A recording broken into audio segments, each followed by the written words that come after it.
എടോ ആരുടെയും കുഴപ്പമല്ല നിന്റെ കുഴപ്പം, ഭാര്യയുടെ കുഴപ്പം അല്ല. അങ്ങനെ ഒരിക്കലും നോക്കരുത്. ആരാ പറഞ്ഞ അവരുടെ കുഴപ്പമാണെന്ന്? എടോ അള്ളാന്റെ റസൂൽ സല്ലല്ലാഹു അലൈഹി വസല്ലമ തങ്ങൾക്കും ആയിഷ ബീവിക്കും മക്കളില്ലായിരുന്നു. എന്താ കൗണ്ടിങ് പറഞ്ഞുകൊണ്ടാ? അല്ലെങ്കിൽ പീരീഡ്സ് നേരെയാകാത്തതുകൊണ്ടാ? ഗർഭപാത്രം വികസിക്കാത്തതുകൊണ്ടാ? ഒന്ന് പറഞ്ഞേ. നബി തങ്ങൾക്ക് എന്തായിരുന്നു കുഴപ്പം? ആയിഷ ബീവിക്ക് എന്തായിരുന്നു കുഴപ്പം? എടാ അല്ല ഇഷ്ടപ്പെട്ടവർക്ക് അല്ല കൊടുക്കും, ചിലർക്ക് കൊടുക്കും, ചിലർക്ക് കൊടുക്കൂല, അത്ര തന്നെ. പിന്നെ മക്കള് വേണോ വേണ്ടയോ? നീ കണ്ട പേവെള്ളമെല്ലാം കുടിച്ചില്ല, കണ്ട മരുന്ന് മൊത്തവും തിന്നു എന്നാ അല്ല പറഞ്ഞ മരുന്ന് നിങ്ങൾ ആരെങ്കിലും കഴിച്ചിട്ടുണ്ടോ? എന്റെ പൊന്നാര സഹോദര, ഖുർആനിലില്ലാത്ത എന്തെങ്കിലും ഒരു അസുഖമോ അല്ലെങ്കിൽ മരുന്നുണ്ടോ? ഖുർആനിലെല്ലാം മരുന്നുണ്ട്. അള്ളാഹുവിന്റെ വിശുദ്ധമായ ഖുർആനിൽ ഇല്ലാത്ത ഒരു മരുന്നുമില്ല. നീ ഇന്നേ വരെ ആ മരുന്ന് കഴിച്ചിട്ടുണ്ടോ? ഇവിടെ കച്ചവടം ഇല്ല ഉസ്താദെ, വലിയ സങ്കടം. ഖുർആൻ പറഞ്ഞ കാര്യം ചെയ്യാറുണ്ടോ? ഉസ്താദെ കിണറ്റിൽ വെള്ളമില്ല ഉസ്താദെ, ക്ഷാമോ ഉസ്താദെ, ഖുർആൻ പറഞ്ഞ കാര്യം ചെയ്യടോ. ഖുർആനിൽ എല്ലാത്തിനും മരുന്നുണ്ട്. മക്കൾ ഉണ്ടാകാൻ ഖുർആൻ പറഞ്ഞ മരുന്നെന്താ? 5 പൈസയുടെ ചെലവിലേക്കായി ഇത്രയും നല്ല എളുപ്പത്തിലുള്ള മരുന്ന് ഖുർആൻ പറഞ്ഞില്ലേ? എല്ലാം ഖുർആനിലുണ്ട്. മഹാനായ ഹസൻ ബസ്രി തങ്ങളുടെ കുട്ടികൾക്ക് പാഠമെടുത്തുകൊണ്ടിരിക്കുക, ദർസ് എടുത്തുകൊണ്ടിരിക്കുക. അപ്പോഴാണ് ഒരാള് കയറി വന്നു.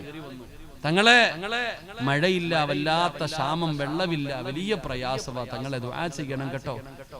മഹാനവറുകൾ അവിടെ നിന്ന് പറഞ്ഞു കൊടുത്തു. വെള്ളമില്ല അല്ലേ? അന്ന പറഞ്ഞു അസ്തഗ്ഫിറുല്ലാഹൽ അലീം, പറഞ്ഞോളാൻ പറഞ്ഞു. വെള്ളം വേണമല്ലോ, അസ്തഗ്ഫിറുല്ലാഹ് പറ, പൊക്കോളാൻ പറഞ്ഞു. രണ്ടാമതൊരാള് കയറി വന്നിട്ട് പറഞ്ഞു, തങ്ങളെ കച്ചവടമൊക്കെ ആകെ പ്രശ്നത്തില്ല, കച്ചവടം ഒന്നും ഇല്ല, വലിയ സാമ്പത്തിക ബുദ്ധിമുട്ടില്ല. അപ്പൊ മഹാനവറുകൾ പറഞ്ഞു, കച്ചവടത്തിൽ ബർക്കത്ത് വേണമില്ലേ, അസ്തഗ്ഫിറുല്ലാഹ് പറ. മൂന്നാമതൊരാള് വന്നു, തങ്ങളെ കൊല്ലങ്ങളായി കല്യാണം കഴിഞ്ഞിട്ട് മക്കളൊന്നും ഇല്ല, തങ്ങളെ വല്ലാത്ത സങ്കടത്തില്ല. അപ്പോഴും പറഞ്ഞു അസ്തഗ്ഫിറുല്ലാഹ് പറ. അപ്പൊ ശിഷ്യന്മാര് കിളി പോയതുപോലെ ഇരിക്കുക. ഇതെന്തേപ്പ എല്ലാത്തിനും ഒരു മരുന്ന്? പണ്ട് നമ്മൾ ആശുപത്രിയിൽ പോയാ ഒരു പെട്ടിക്കകത്തുനിന്ന് ഏത് അസുഖത്തിന് പോകുന്നവന് 4 എണ്ണം വാരിത്തരും. അതിലെന്തോ ഒരു ബർക്കത്തുണ്ട്, അറിയില്ല എന്ന് പറഞ്ഞ പോലെ ഈ വന്നവർക്ക് എല്ലാവർക്കും കൊടുത്ത മരുന്നെന്താ? 3 കാര്യവാ. മഴയില്ലെന്ന് പറഞ്ഞവനും, കച്ചവടമില്ലെന്ന് പറഞ്ഞവനും, മക്കളില്ലെന്ന് പറഞ്ഞവനും ഒറ്റ മരുന്ന്. അപ്പൊ കുട്ടികൾ ചോദിച്ചു, എന്താ ഉസ്താദേ? അപ്പോഴാണ് പറഞ്ഞു കൊടുത്തത്, മക്കളെ ഞാൻ പറഞ്ഞതല്ല, അല്ലാഹ് പറഞ്ഞതാണ്. ഫഖുൽതു അസ്തഗ്ഫിറൂ റബ്ബക്കും ഇന്നഹു കാന ഗഫാറാ يرسل السماء عليكم مدرارا ويمددكم بأموال وبنين ويجعل لكم جنات ويجعل لكم أنهارا. അല്ല പറഞ്ഞ മരുന്ന അസ്തഗ്ഫിറുല്ലാഹ് പറഞ്ഞ നിനക്ക് വെള്ളമുണ്ടാകും, നിനക്ക് മഴ കിട്ടും. നീ അടുത്തവന്റെ കടയിൽ നോക്കിയിട്ട് അല്ലാ അവന് മാത്രം ഇത്ര കച്ചവടം, എന്താ അല്ലാ പടച്ചവനെ ഓൻ എത്തിക്കാനല്ല അവിടെ എന്ന് പറയുന്നതിന് പകരം നീ ഇരുന്നൊരു 100 അസ്തഗ്ഫിറുല്ലാഹ് പറ, നിന്റെ കടയിലും കച്ചവടം ഉണ്ടാകും. അല്ലാഹു ഈമാൻ തരുമാറാകട്ടെ. എടാ മക്കളില്ല ചങ്ങാതി, മക്കളില്ലാത്ത സഹോദര സഹോദരി, സങ്കടപ്പെടല്ലേ മോളെ. പറഞ്ഞു അസ്തഗ്ഫിറുല്ലാഹ് അസ്തഗ്ഫിറുല്ലാഹ് അസ്തഗ്ഫിറുല്ലാഹ്. അല്ലാഹു നിനക്ക് മക്കളെ തരും. അല്ലാഹു നമുക്ക് ഈമാൻ തരുമാറാകട്ടെ. അപ്പൊ ഞാൻ പറഞ്ഞു വന്നത്, ദുആ ചെയ്യ്, ഒരു മടിയും കാണിക്കരുത്, ദുആയിൽ ഒരു കുറവും വരുത്താൻ പാടില്ല. എപ്പോഴും അല്ലാഹുവിനോട് നമ്മൾ ദുആ ചെയ്യണം. ദുആ എന്ന് പറഞ്ഞാൽ നഷ്ടമില്ലാത്ത ഒരു കച്ചവടമാണ്. ഏത് കച്ചവടം ചെയ്താലും നഷ്ടമുണ്ട്, എന്നാൽ നഷ്ടമില്ലാത്ത ഒരു കച്ചവടമാണ് ഖുർആൻ. ദുആ ചെയ്യുന്ന എന്ന് പറയുന്നത് നഷ്ടമില്ല. എന്തിനാ ഉസ്താദ് എപ്പോ നോക്കിയാലും ദുആ ദുആ ദുആ? മരിച്ച നിസ്കാരത്തിന് മുമ്പ്, നിസ്കാരത്തിന് ശേഷം, മരണ വീട്ടിൽ, ഖബറിന്റെ അടുക്കൽ, 3, 7 ഇങ്ങനെ എല്ലാം ദുആ തന്നെ. എന്റെ പൊന്നാര ചങ്ങാതി, ദുആ ചെയ്യുന്നത് നല്ലതാ. ദുആ ചെയ്താലുള്ള നേട്ടപ്പോ നമ്മളൊക്കെ സുന്നികളൊക്കെ പറയും, എന്താ ദുആ, എവിടെ പോയാലും ദുആ, എപ്പോ നോക്കിയാലും ദുആ. എടോ ദുആ ചെയ്യണം ചങ്ങാതി. ദുആ കൊണ്ടുള്ള പ്രയോജനം എന്താ? എടോ ചങ്ങാതി, നീ ദുആ ചെയ്യ്. ദുആ ചെയ്താൽ നിന്റെ ശബ്ദം മലക്കുകൾക്ക് പരിചയമുണ്ടാകും. എപ്പോഴും ദുആ ചെയ്യുന്ന ഒരാളുടെ ശബ്ദം അല്ലാഹുവിന്റെ മലക്കുകൾക്ക് പരിചയമുണ്ടാകും. നീ ദുആ ചെയ്യാൻ തുടങ്ങുമ്പോ മലക്കുകൾ അല്ലാഹുവിനോട് പറയും, സിറാജ് ദുആ ചെയ്യുന്നു പടച്ചവനെ. മലക്കുകൾക്ക് പരിചയമുണ്ടാകുന്ന രീതിയിൽ നമ്മൾ എപ്പോഴും അല്ലാഹുവിനോട് ദുആ ചെയ്യണം. അല്ലാഹു നമുക്ക് ഭാഗ്യം തരുമാറാകട്ടെ. ദുആ ചെയ്താൽ എന്റെ മുമ്പിൽ നിങ്ങൾ കൈനീട്ടിയ ചിലപ്പോൾ ഞാൻ വെറുതെ മടക്കും, അല്ലാഹു വെറുതെ മടക്കൂല. ഒരാൾ അല്ലാഹുവിനോട് ദുആ ചെയ്താൽ അല്ലാഹു അവനെ വെറുതെ മടക്കത്തില്ല. കാരണം അല്ലാഹു മാന്യനാ, സിറാജ് ചിലപ്പോൾ മാന്യനാവുന്നതില്ല. അല്ലാഹു മാന്യന നബി തങ്ങൾ പറഞ്ഞു മൂന്നാലൊരു കാര്യം അല്ലാഹു തരും. ഒന്നുകിൽ നീ ചോദിച്ചത്, നീ അല്ലാഹുവിനോട് എന്താണോ ചോദിച്ചത്, ആ ചോദിച്ചത് അല്ലാഹു തരുമെന്ന് നബി മുഹമ്മദ് മുസ്തഫ സല്ലല്ലാഹു അലൈഹി വസല്ലമ തങ്ങൾ പറയുമ്പോ, പടച്ചവനെ ഒന്നുകിൽ നീ ചോദിച്ചത് തരികയാണ്, അല്ലെങ്കിൽ പടച്ചവര് നീ ചോദിച്ചത് അല്ലാഹു തരൂല, അല്ലാഹു പരലോകത്തേക്ക് ബന്ധിപ്പിക്കുകയാണ്, മീസാൻ എന്ന് പറയുന്ന ത്രാസിലേക്ക് ബന്ധിപ്പിക്കുകയാണ്. പടച്ചവനെ അല്ലാഹു നിനക്ക് ദുനിയാവിലെ തന്നില്ല, മസ്റയിലേക്ക് മാറ്റിവെച്ചതുമില്ല. എന്നാ മൂന്നാമത്തെ പ്രതിഫലം എന്തെന്നറിയോ? നിനക്ക് വരാനിരിക്കുന്ന ഒരു വിപത്ത്, ഒരു ശർറ് അല്ലാഹു തട്ടിമാറ്റി കളയുമെന്ന് ആദരവായ പ്രവാചകൻ നബി മുഹമ്മദ് മുസ്തഫ സല്ലല്ലാഹു അലൈഹി വസല്ലമ തങ്ങൾ പറയുന്നു, നിനക്ക് വരാനിരിക്കുന്ന ഒരു ശർറെങ്കിലും അല്ലാഹു തട്ടിമാറ്റി കളയും. അതാണ് ദുആ. അല്ലാഹു നമുക്ക് ദുആ ചെയ്യാൻ ഭാഗ്യം തരുമാറാകട്ടെ. എന്റെ പ്രിയപ്പെട്ട സഹോദരങ്ങളെ, പണ്ടുള്ള ആൾക്കാർക്ക് എന്തെങ്കിലും പ്രയാസമോ ദുഃഖമോ ദുരിതമോ വന്നാൽ അവര് നേരെ പള്ളിക്കകത്ത് പോയിട്ട് 2 റക്അത്ത് നിസ്കരിച്ചിട്ട് ദുആ ചെയ്യും. നമ്മുടെ ഉപ്പുപ്പമാർ അവർക്ക് എന്തെങ്കിലും ഒരു പ്രയാസം വന്നാൽ അവര് നേരെ പള്ളിക്കകത്ത് പോയിട്ട് 2 റക്അത്ത് നിസ്കരിച്ചിട്ട് ദുആ ചെയ്യും. അവരുടെ ജീവിതത്തിലെ പ്രശ്നങ്ങൾക്ക് അവര് പരിഹാരം കണ്ടെത്തും. കള്ളിശാപ്പിലോ ബാറിലോ ബീച്ചിലോ അല്ല അവര് പോയിരുന്നത്. നമ്മുടെ ഉമ്മമാർ അവർക്ക് എന്തെങ്കിലും ഒരു പ്രയാസം ഉണ്ടായാൽ അവർ ഏതെങ്കിലും മഖാമുകളുടെ മുമ്പിലേക്ക് പോകും. അള്ളാഹുവിന്റെ ആരിഫീങ്ങൾ, അള്ളാഹുവിന്റെ ഉലിയാക്കന്മാർ അവരുടെ മഖാമുകളിന്റെ മുമ്പിൽ പോയിരുന്ന് ഒരു യാസീൻ ഓതി പൊട്ടിക്കരഞ്ഞ് ദുആ ചെയ്ത് അവരുടെ പ്രശ്നങ്ങൾക്ക് അവർ പരിഹാരം കാണും. പക്ഷെ ഇന്നതൊക്കെ മാറി. ഇന്ന് ദുആ പോലും ചെയ്യാൻ മടിക്കുന്ന കാലഘട്ടം. നബിതങ്ങൾ പറയുന്നു, അബൂ ഹുറൈറ റളിയല്ലാഹു തആല പറയുന്നു, ഏറ്റവും വലിയ ഫക്കീർ ദുആ ചെയ്യാൻ മനസ്സില്ലാത്തവനാ. അല്ലാഹു നമ്മളെ കാത്തുരക്ഷിക്കുമാറാകട്ടെ. അതുകൊണ്ട് എന്റെ പ്രിയപ്പെട്ട സഹോദരങ്ങളെ, അല്ലാഹു പറയുകയാ, വയദുഊനനാ റഗ്ബൻ വറഹബ. അല്ലാഹുവിൽ പ്രതീക്ഷ വെക്ക്, അല്ലാഹു കൈവിടൂല, അല്ലാഹു നമ്മളെ സഹായിക്കും. എല്ലാ വഴികൾ അടഞ്ഞെന്ന് കരുതുമ്പോഴും അല്ലാഹു നമുക്ക് വേണ്ടി ഒരു വഴി തുറന്നു തരും. അല്ലാഹു ഈ മജ്ലിസിലെ ദുആയിക്ക് അല്ലാഹു ഇജാബത്ത് നൽകി അനുഗ്രഹിക്കുമാറാകട്ടെ. അല്ലാഹു ഈ മജ്ലിസിലെ ദുആയിക്ക് അല്ലാഹു ഉത്തരം നൽകി അനുഗ്രഹിക്കുമാറാകട്ടെ. അപ്പൊ ഖുർആൻ പറഞ്ഞ രണ്ടാമത്തെ അടയാളം, അവർ അല്ലാഹുവിനോട് ദുആ ചെയ്യും. അല്ലാഹു നമ്മുടെ ദുആയിക്ക് ഇജാബത്ത് നൽകുമാറാകട്ടെ. എന്റെ പ്രിയപ്പെട്ട സഹോദരങ്ങളെ, 2, 3 ഒരെണ്ണം കൂടെ കേട്ടൂടെ? കുറച്ചു നേരം കൂടി ഇരുന്നൂടെ? കുറച്ചു നേരം കൂടി ഇരിക്കൂലേ? നിങ്ങൾ ഇരിക്കുമെങ്കിൽ ഞാൻ പറയാം, ഇല്ലെങ്കിൽ നിർത്താം. എന്ത് വേണം? ഒന്ന് കൈപൊക്കിക്കേ. ആ, പൈസ ചോദിക്കുമ്പോ ഇവിടെ തന്നെ കാണണം എല്ലാം കേട്ടാ. ഈ ഉഷാറ് ഞാൻ പൈസയും കൂടെ ചോദിക്കും ഇൻഷാ അല്ലാഹ്. അപ്പോഴും ചാടി പൊക്കിക്കൊള്ളണം. അല്ലാഹു ബർക്കത്ത് ചെയ്യുമാറാകട്ടെ. 3 സ്വലാത്ത് സ്വല്ലല്ലാഹു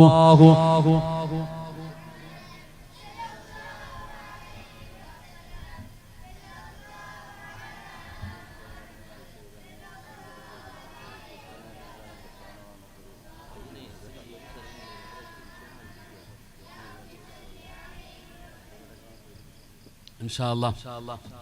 നമ്മുടെ ഈ പരിപാടിയുടെ വിജയത്തിന് വേണ്ടി ഏറ്റവും കൂടുതൽ കഷ്ടപ്പെട്ട ഒരു സഹോദരൻ, രാവും പകലും ഇതിനു വേണ്ടി ഓടിച്ചാടി നടന്നൊരു സഹോദരൻ, അദ്ദേഹത്തിന്റെ പ്രിയപ്പെട്ട മകൻ ഒരു ആക്സിഡന്റ് പറ്റിയിട്ട് തലയ്ക്ക് ചെറിയ പ്രയാസം പറ്റി ഇപ്പോ ഹോസ്പിറ്റലിലാണ്. അല്ലാഹു സുബ്ഹാനഹു വ തആല ഈ പറഞ്ഞ സ്വലാത്തിന്റെ ബർക്കത്ത് കൊണ്ട് അല്ലാഹു പൊന്നുമോന് ശിഫ നൽകുമാറാകട്ടെ. അല്ലാഹു ഈ മജ്ലിസിന്റെ ബർക്കത്ത് കൊണ്ട് അല്ലാഹു നീ ആഫിയത്തും ദീർഘായുസ്സും കൊടുക്കണേ തമ്പുരാനെ. അല്ലാഹുവേ റഹ്മാനായ അല്ലാഹ്, കരുണക്കടലായ അല്ലാഹ്, ദയാലുവായ അല്ലാഹ്, ഈ ലോകത്ത് നീ ആരെയെല്ലാം ഇഷ്ടപ്പെടുന്നു അല്ലാഹ്, നിന്റെ വിശുദ്ധമായ ഖുർആനിന്റെ ബർക്കത്ത് കൊണ്ട് അല്ലാഹുവേ ആ പൊന്നുമോനെ നീ രക്ഷപ്പെടുത്തണേ തമ്പുരാനെ. അല്ലാഹുവേ ആ കുടുംബത്തിന് നീ സമാധാനം കൊടുത്ത് അനുഗ്രഹിക്കണേ തമ്പുരാനെ. അല്ലാഹുവേ അപകടങ്ങളെ തൊട്ട് ഞങ്ങളെയും ഞങ്ങളുടെ കുടുംബങ്ങളെയും നീ കാത്തിരക്ഷിക്കണേ തമ്പുരാനെ. എന്റെ പ്രിയപ്പെട്ട സഹോദരങ്ങളെ, ബക്കറ്റ് പിരിവില്ലേ? ഇൻഷാ അല്ലാഹ് നഷ്ടമില്ല. അസ്സദഖത്തു റദ്ദുൽ ബലാ. എന്റെ പ്രിയപ്പെട്ടവരെ, സദഖ വിപത്തുകളെ തട്ടിമാറ്റുമെന്നാണ്. എടോ, ഏത് വിപത്തിനെയും തട്ടിമാറ്റുന്നത് സദഖയ്ക്ക് കഴിയുമോ സഹോദരാ? അൽഹംദുലില്ലാ, അല്ലാഹുവിന്റെ പരിശുദ്ധമായ ഖുർആൻ പഠിപ്പിക്കുന്ന ഒരു സ്ഥാപനമാണ്. ആ സ്ഥാപനത്തിന് വേണ്ടിയാണ് ബക്കറ്റുമായി നിങ്ങളുടെ മുമ്പിലേക്ക് കടന്നു വരുന്നത്. ആരും വെറുതെ കൊടുക്കണ്ട, 1 രൂപ പോലും ആരും വെറുതെ കൊടുക്കണ്ട. നിങ്ങൾ നിങ്ങളുടെ ആരുടെയും പൈസ അല്ലാഹുവിന് വേണ്ടടോ. അല്ലാഹുവിനല്ല വേണ്ടത്. കൊടുക്കുന്നത് കൊണ്ട് നേട്ടം നമുക്കാണ്. വരാനിരിക്കുന്ന ദുരന്തങ്ങൾ, അപകടങ്ങൾ, ചിരിച്ചും കളിച്ചും നടന്ന സഹോദരനാണ്. പടച്ചവനെ, ഞാൻ കേട്ടു ഫോണിൽ ആംബുലൻസിൽ കൊണ്ടുപോകുമ്പോ അല്ലാഹുവേ സ്വാലിഹ് ഉസ്താദിനെ വിളിച്ചുകൊണ്ട് ആ സഹോദരൻ പറയുന്നു, ഉസ്താദേ ദുആ ചെയ്യണേ, എന്റെ പൊന്നുമോന് പടച്ചവനെ ബ്ലഡ് ഛർദ്ദിക്കുന്നു, ഉസ്താദേ ദുആ ചെയ്യണേ എന്ന് ആംബുലൻസിനകത്തിരുന്ന് പറയുമ്പോ ഇത്രയേ ഉള്ള മനുഷ്യന്റെ കാര്യം എപ്പോഴെവിടെ വെച്ചാണ് അപകടം വരുന്നതെന്നറിയില്ല. പനി പടരുന്നത് പോലെ ക്യാൻസർ പടരുന്ന കാലമാണ്.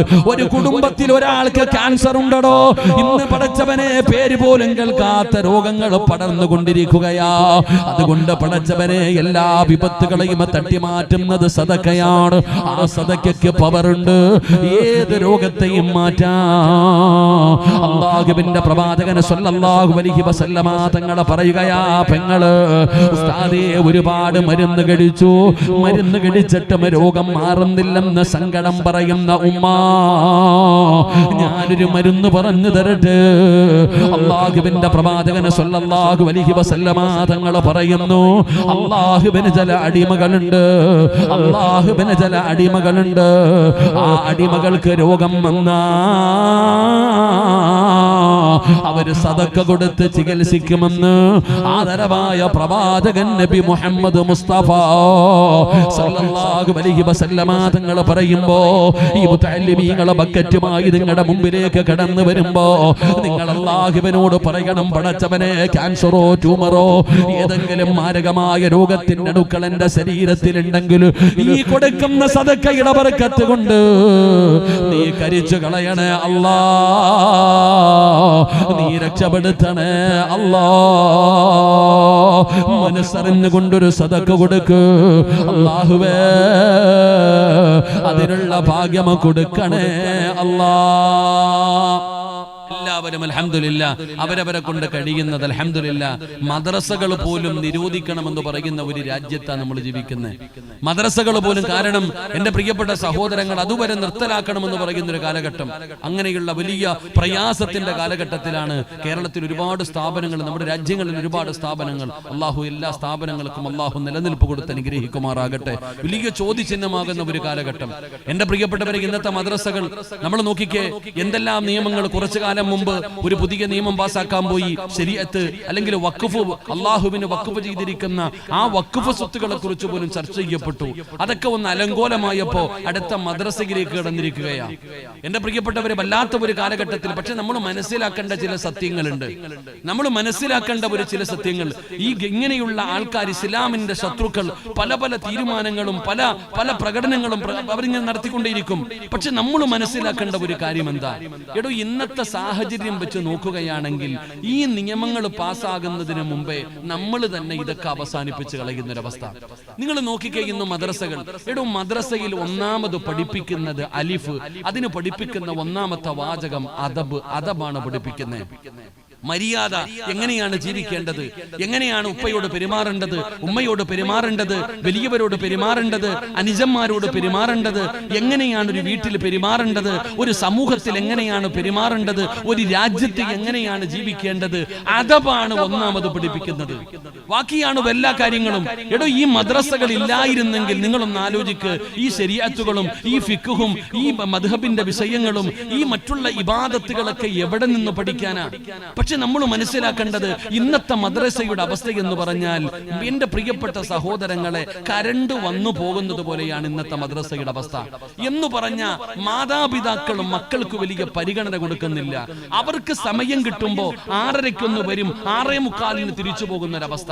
ഒരു 10 മിനിറ്റ് വലിയ പ്രാധാന്യമൊന്നും കൊടുക്കുന്നില്ല. ഇന്ന് മാതാപിതാക്കൾ മദ്രസ വിദ്യാഭ്യാസത്തിന് വലിയ സ്ഥാനമൊന്നും കൊടുക്കുന്നില്ല. ഒന്ന് വന്നു പോകുന്ന ഒരവസ്ഥ. അത്ര പരിഗണന അവർ കൊടുക്കുന്നുള്ളൂ. അതുപോലെ തന്നെ എന്റെ പ്രിയപ്പെട്ട സഹോദരങ്ങളെ, മഹല്ല് കമ്മിറ്റിക്കാർക്ക് പള്ളി വലുതാക്കാനും AC വെക്കുവാനും പള്ളി ഇങ്ങനെ പുതുക്കി പണിതി എല്ലാവരുടെ മുമ്പിൽ വലിയ കാര്യങ്ങൾ കാണിക്കാൻ.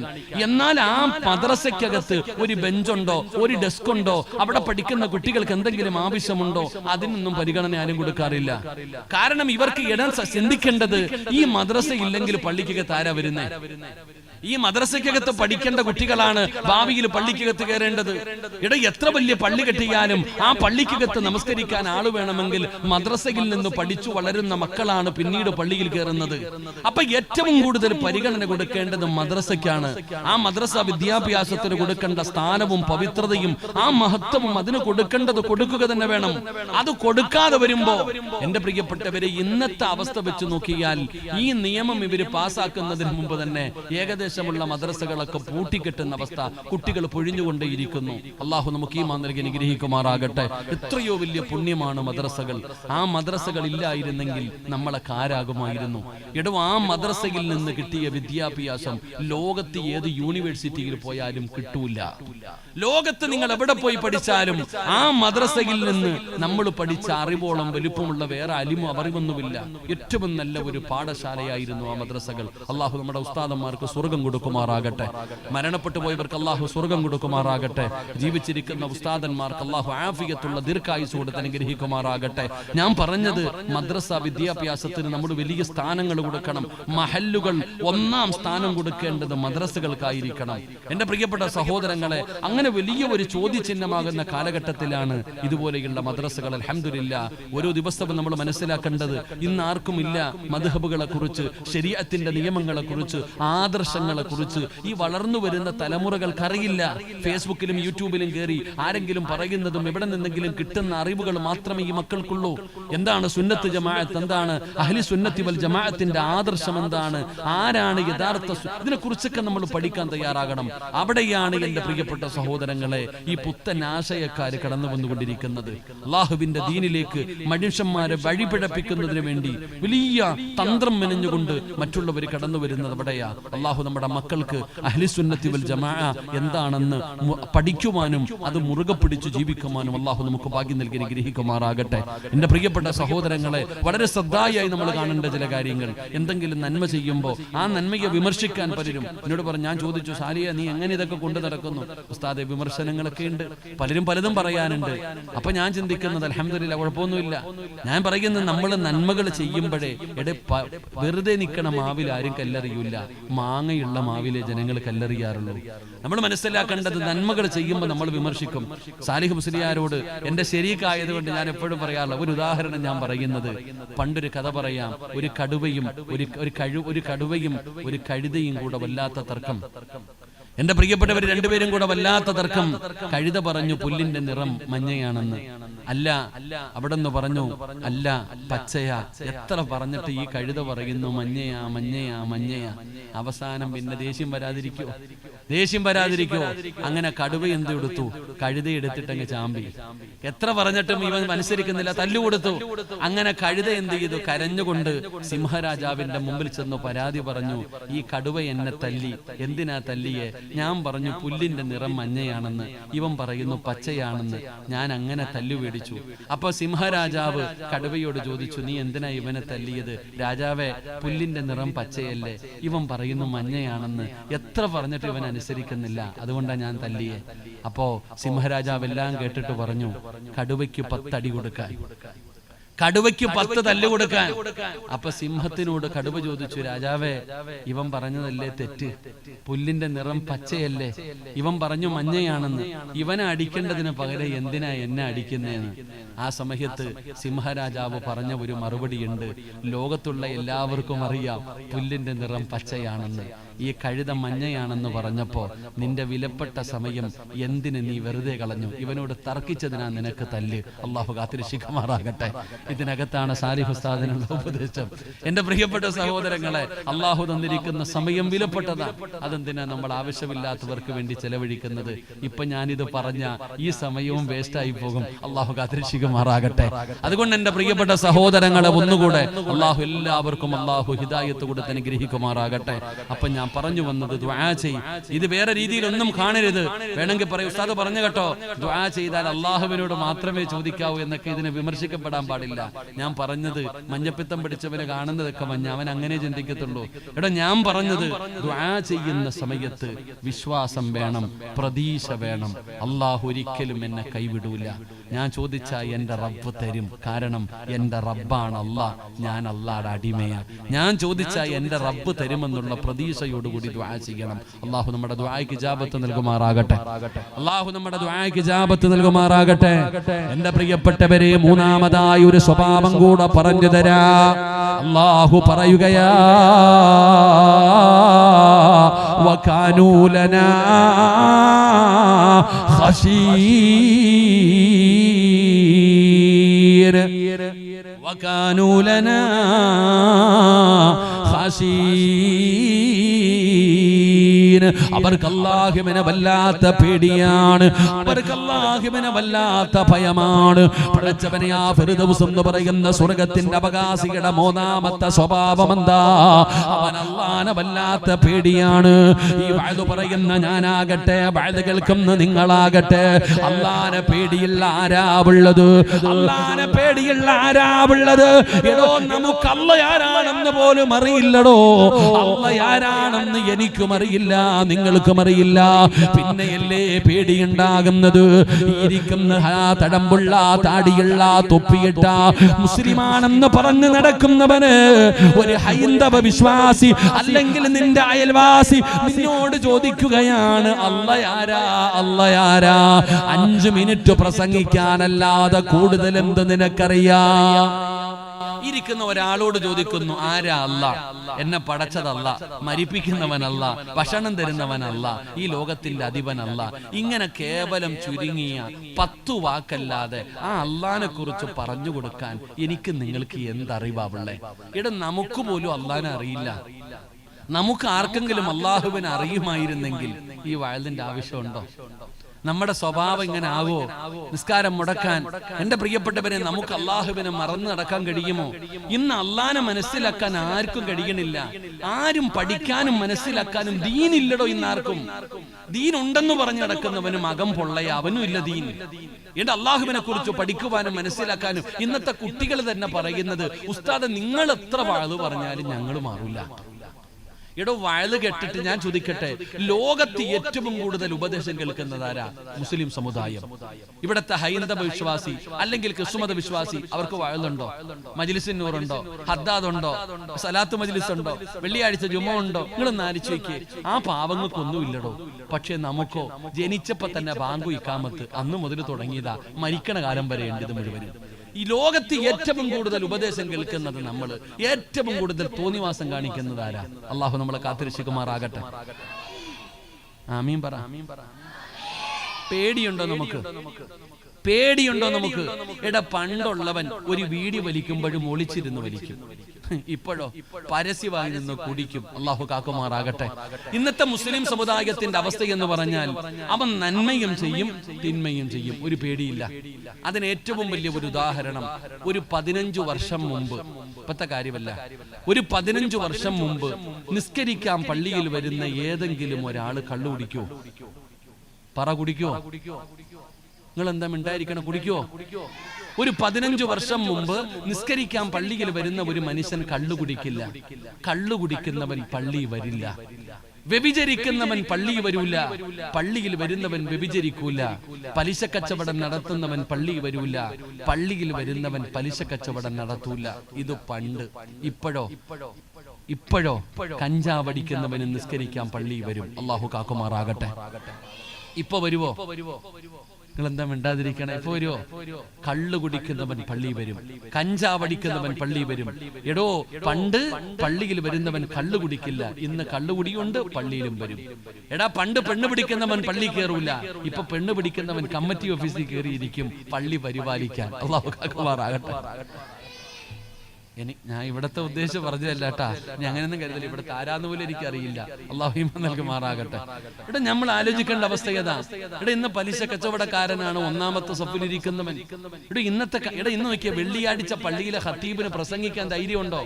പള്ളിയിലെ ഉസ്താദ് കള്ളുകുടിയെ കുറിച്ച് പ്രസംഗിച്ച, പലിശയെ കുറിച്ച് പ്രസംഗിച്ച, വ്യഭിചാരത്തെ കുറിച്ച് പ്രസംഗിച്ച, പള്ളിയുടെ മൂല ഇരുന്നിട്ട് പറയും, ഇന്ന് നമുക്കിട്ടാളിയാ താങ്ങുന്നേന്ന്. കാരണം എല്ലാം പള്ളിക്കകത്തുണ്ട്.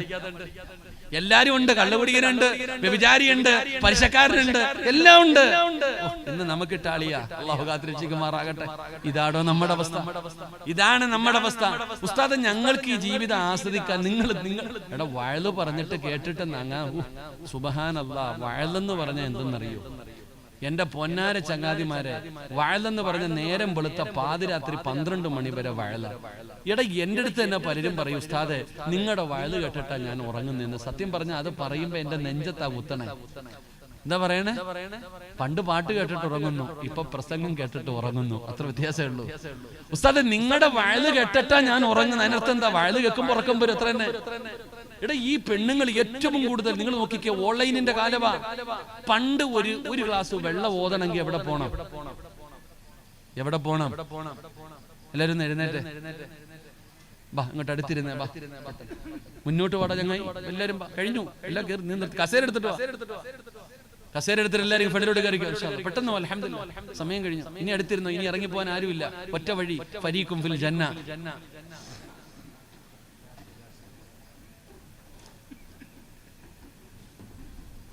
ഈ സെൻട്രൽ വഴിയും കടച്ചു. ഫണ്ടോട് കയറിയിരുന്നു. എല്ലാരും സെൻട്രൽ വഴിയൊക്കെ അടച്ചാൽ, ഈ വഴി അടച്ചാൽ ഇവിടെ ആരും ഇറങ്ങിപ്പോവാനില്ല. ഇങ്ങോട്ട് നീങ്ങിരട്ടെ മക്കളെ, ചങ്ങായി നീങ്ങി. എല്ലാരും കയറിക്കോ. സല്ലല്ലാഹു അലാ മുഹമ്മദ് സല്ലല്ലാഹു അലൈഹി വസല്ലം. സല്ലല്ലാഹു അലാ മുഹമ്മദ് സല്ലല്ലാഹു അലൈഹി വസല്ലം. അല്ലാഹുമ്മ സ്വല്ലി അലാ മുഹമ്മദ് യാ റബ്ബി സ്വല്ലി അലൈഹി വസല്ലം. അല്ലാഹു സ്വീകരിക്കുമാറാകട്ടെ. പണ്ടൊരു പനി വന്നു. ഒരു ഗ്ലാസ് വെള്ളം ഓതണമെങ്കിൽ ഉസ്താദിന്റെ അടുക്ക പോണോ വേണ്ടേ? ഒരു ചരട് ഓതണമെങ്കിൽ എവിടെ പോണം? ഈ അടുത്ത സമയത്ത് ഞാൻ രാവിലെ എന്റെ വീടിന്റെ അടുത്തുള്ള ഒരാൾക്ക് സുഖമില്ലാത്തത് കാരണം കാണാൻ പോയി. രാവിലെ ഞാൻ അവിടെ ഇങ്ങനെ പോയപ്പോ അയൽവാസിയായ താത്ത ഓടി വന്നിട്ട് പറയുന്നു, എന്റെ ആട് വെള്ളം കുടിക്കുന്നില്ല, ഒന്നും കഴിക്കുന്നില്ല, ആ ഓതിയ വെള്ളം ഇങ്ങ് തരാൻ. എന്റെ ആട് ഭക്ഷണം ഒന്നും കഴിക്കുന്നില്ല, ആ ഓതിയ വെള്ളം തരാൻ പറഞ്ഞു. ഈ താത്ത അകത്ത് പോയിട്ട് ഒരു പാത്രത്തിനകത്ത് കുറച്ച് വെള്ളം കൊണ്ടുവന്ന് കൊടുത്തു. ഈ താത്ത കൊണ്ടുപോയി. എനിക്കൊന്നും മനസ്സിലായില്ല. കുറച്ച് കഴിഞ്ഞിട്ട് ഞാൻ ചോദിച്ചു, എന്താണ്? അത് രാവിലെ സലാത്ത് മജ്ലിസ് ഓൺലൈനിലൂടെ ഇരുന്ന് ഓതിയ വെള്ളമാ. അല്ലാഹു കാത്തിരക്ഷിക്കുമാറാകട്ടെ. ഉസ്താദന്മാരുടെ പണി പോയി. ഇവര് തന്നെ രാവിലെ ഏതെങ്കിലും എടോ വയല് കേൾക്കുന്നതൊക്കെ നല്ലത് കാര്യം ഇല്ലാന്ന് എന്റെ വയലാണെങ്കിലും കേൾക്കാൻ പാടില്ല.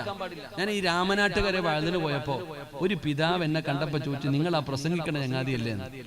ഞാൻ പറഞ്ഞു, അതെ. എന്റെ പൊന്നാര ഉസ്താദ്, നിങ്ങൾ ഒരു കാര്യം ചെയ്യണം കേട്ടോ. ഈ സാധു രാവിലെ 4 മണിക്ക് എഴുന്നേറ്റിട്ട് നടന്നു പോയ പുണ്യം കൂടുതലാണെന്ന് പ്രസംഗിക്കുന്നത് കേട്ടിട്ട് ഈ വാപ്പ നടന്ന പള്ളിയിൽ പോണേ. സുബഹിക്ക് വെളുപ്പാങ്കാലത്ത് എഴുന്നേറ്റ് പള്ളിക്ക് പോയി നിസ്കരിക്കും. ഹജ്ജിന്റെ കൂലി വേണമല്ലോ, ഉംറയുടെ കൂലി വേണം. എല്ലാരും പോയാൽ ഈ പാവ അവിടെ തന്നെ ഇരിക്കും. എന്നിട്ട് ഏറ്റവും അവസാനം അവിടെ ഇരുന്ന് ദിക്റും ദുആയും ചെയ്ത് ഉംറയുടെ കൂലിയും വാങ്ങിച്ചിട്ട് നടന്നാണ് വീട്ടിലേക്ക് ചെല്ലുന്നത്. ഈ പാപം വീട്ടിൽ ചെന്നിട്ട് ഭാര്യയോട് പറഞ്ഞു, ഡേ ഇത്തിരി ചായ ഇട്ട് തരാൻ. പള്ളിയിൽ ക്ഷീണിച്ചു പോയതല്ലേ, നടന്നു പോയതല്ലേ.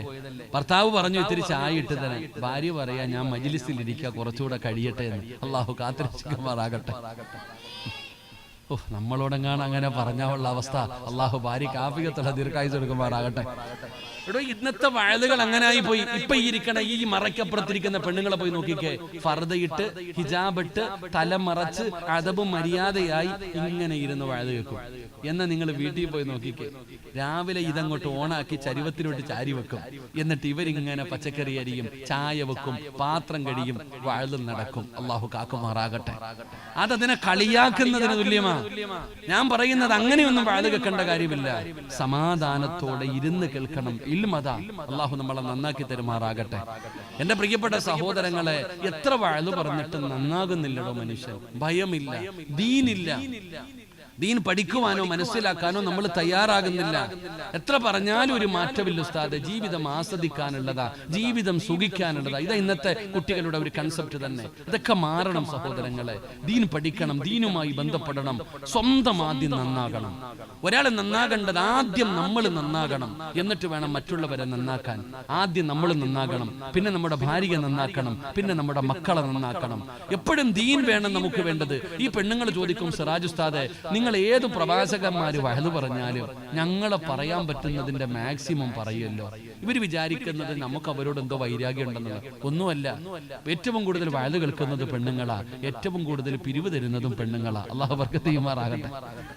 അവര് ഏറ്റവും കൂടുതൽ, ഞാൻ പറയുന്നത്, പെണ്ണുങ്ങളോട് ഞങ്ങൾക്ക് വൈരാഗ്യമോ ദേഷ്യമോ ഒന്നുമില്ല.